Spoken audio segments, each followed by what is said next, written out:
are you doing? This is Zach Allen, Director of Instruction at a DeBell Golf Course in Burbank, California. We're going to share a little tip with you today to help get the golf club connected to your body so you can hit the ball farther. The secret lies in your right arm. If you look at most great ball strikers, their right arm comes down to their rib cage, and from here it stays connected to their rib cage as they go through the hitting area. A lot of my students that struggle with consistent shots and greater distances, usually their hands and arms get disconnected to their body as they go through the hitting area. So you can see there, they're squaring the club up with their hands with kind of a weak armsy hit. Your best ball strikers, they've got it in here nice and close, and as they release the club, they're actually using their pivot to power that golf club through the ball. They're using their feet, knees, hips, torso. You also notice too, it's a very stable release because it's backed up by my body. So from here, the club is slightly inside, down to impact, right arm still connected, and then it works back inside as I pivot through the hitting area. Okay, and you can see here how close my right arm is to my torso. The best drill you can do is just take a little belt or a luggage strap, put it around your waist, so there's just enough room to sneak your right arm in. There's not much give there at all. This belt is a couple sizes bigger than what I would normally wear. Set up to it at address with just a short iron, and you can actually start to feel right away you're not going to be able to make a full backswing. As you get down into the hitting area, it's impossible to get your arms too far away from you because of this belt. And from this position here, you're going to feel exactly what it feels like and what all these great ball strikers do through the hitting area. How their right arm is just an extension of their body, staying bent. You notice as I get down to the hit, my right arm and club shaft are on the same plane. And then from here, I'm going to continue to rotate through on plane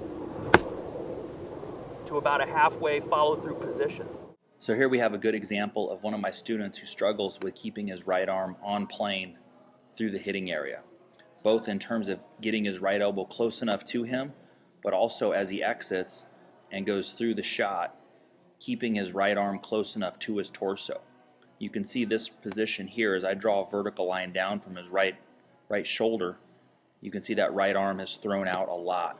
So the club effectively through the hitting area is going away from his center. So the club is decelerating, working away from him. A little too much inside out and down the line through that release. That causes the pivot to kind of stall and the body to lose its energy as he goes through the hitting area. So what we're looking for, we've got a video of Tiger hitting an iron here. You can see his right elbow gets in there close, but it also remains close as he goes through the hitting area. So you can see that gives him the ability to keep turning through the shot and gives him a very stable, consistent release with that iron. You can see the face is remaining square, good compression on that shot, I'm sure, as he strikes it right at the target. So that's really key. This other player, as he's going through, it's a very slappy way to hit the ball. He'll struggle with distance a little bit sometimes as that club goes through and extends away from his body. So we've been working on that and trying to get his hands closer to his pivot as he goes through the shot.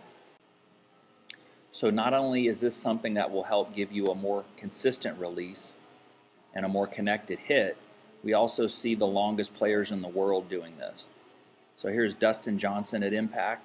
Most people would think that your goal is to have your arms extended as much, both arms, especially your right arm, to fully release the club.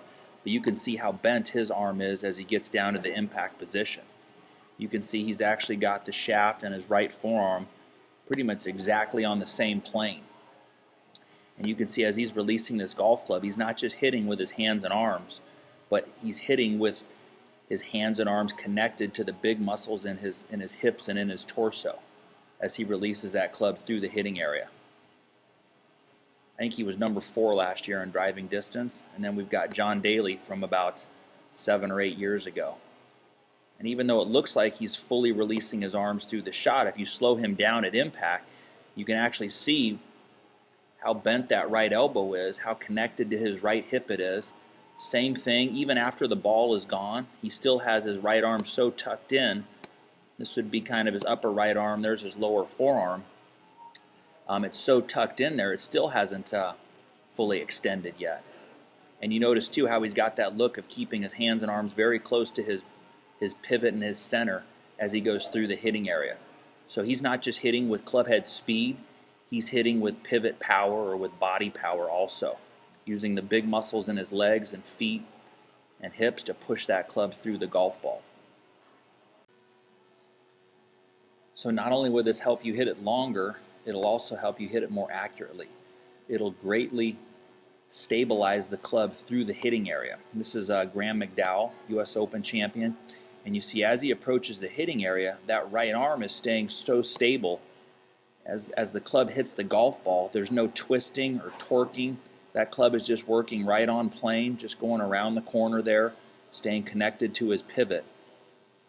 You can see there that is a great way to hit that golf ball very straight. You can see right arm is still well bent even after impact. If you guys could hit this position, I guarantee you would hit the ball much straighter. If you take a look at how much flex is in his right elbow, even a foot and a half past the golf ball. So that is a great way to stabilize your release. On the other side, we've got Lee Westwood, who I think is going to have a fantastic year this year, but drives the ball so consistently.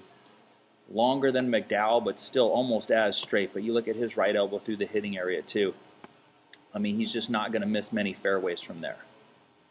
It's just on line for so long, supported by his body, right elbow bent, and he's still hitting this ball close to 300 yards. That's just amazing how long that right elbow stays flexed for through the hit. So next time you guys are out, work on that right elbow, work on that drill with that belting your right arm to your side, and see if that doesn't help you hit the ball longer and straighter.